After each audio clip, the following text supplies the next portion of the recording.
The Two Oceans Aquarium Foundation recently released Bob the turtle back into the wild. We're going to put him close to the water so that the sand is not too hot. Waves are a bit rough, but nothing Bob shouldn't be able to handle. He's a big boy. For many of the staff at Two Oceans Aquarium, it's the end of an 8-year journey with a turtle who found a special place in their hearts. Yeah, not only is Bob a friend, he's my inspiration, my baby. So yeah, this is quite emotional for me. Yeah. The day that Bob arrived, I was there to receive him. At that stage, I was looking after turtle rehab. It was just myself and a vet, and it was a lot of work, a lot of late nights with him, tube feeding him. Bob was found in November 2014 at the TOAF Nature Reserve. At the time, he weighed under 16 kilos. The bottom of his shell was broken and infected, and he was having difficulty breathing. The infection spread to his blood, and he lost his sight, and it affected his behavior. After months of intensive care, Bob regained his sight, and finally, the cause of his compromised digestion became clear. Bob pooped out several single-use plastic bags and balloons, some with their strings still attached. This picture inspired thousands, and Bob became an ambassador for the impact of plastic on ocean wildlife. Turtles cannot tell the difference between floating plastic and jellyfish.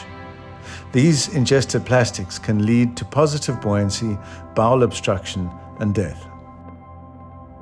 Could Bob recover from such significant damage?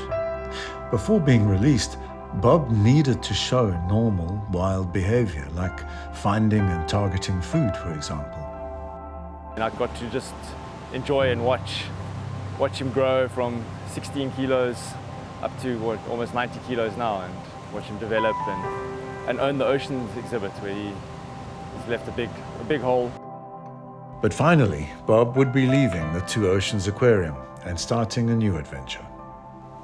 Bob, after his years of rehabilitation at the Two Oceans Aquarium, earlier this week flew up here to uShaka Marine World in Durban, where he spent a few days as a bit of a pit stop before his release.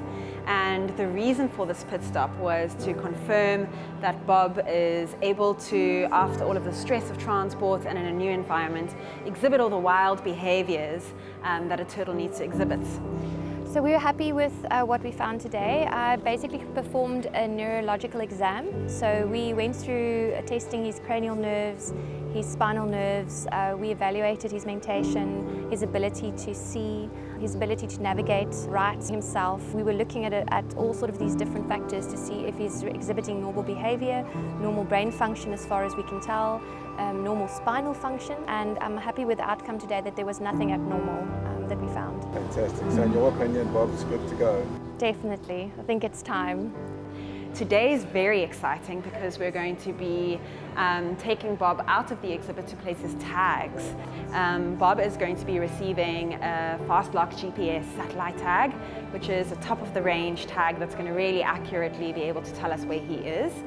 He's also going to be receiving an acoustic tag, which is much smaller, and this will be picked up by acoustic receivers all along the South African coastline.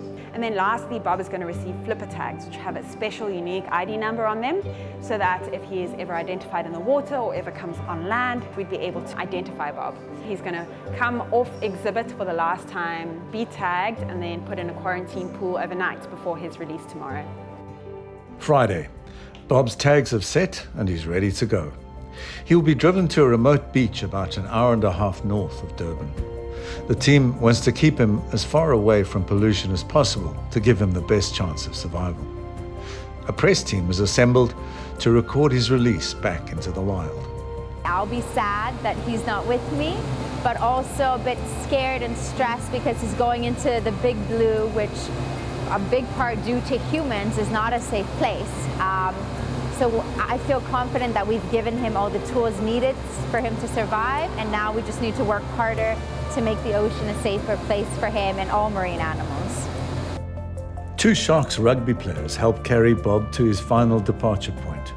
We asked them why Bob was important to them. Yeah, it's something special. Turtles being released back into the wild, his natural habitat. just to see the love and affection they have towards the turtle. I mean, it's been part of their lives for a couple of years now. They thought that he will never make it out.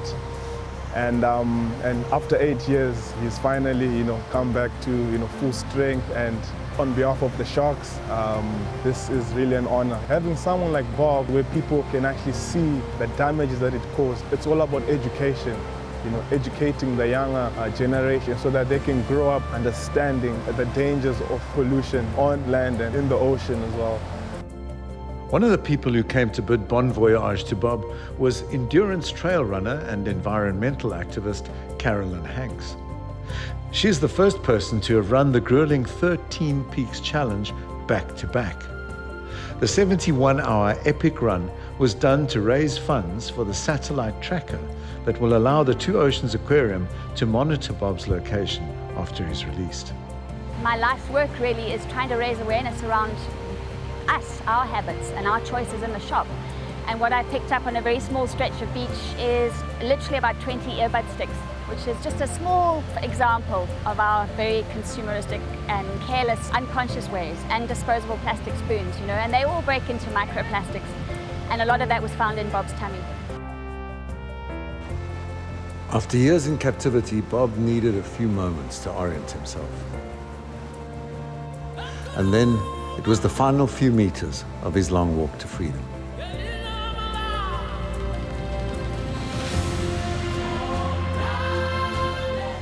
For the Two Oceans Aquarium staff who had rehabilitated him, it was a bittersweet moment. This was always going to be the end result. The open ocean is Bob's home. It's where he belongs. And while he was with us, his fight for survival inspired thousands to think differently about what we put into the seas. We owe it to Bob to continue that fight, to make the seas safe for Bob and thousands of other sea animals. His satellite tag will allow us to follow his progress, and we will continue to watch over Bob on his big adventure in the big blue.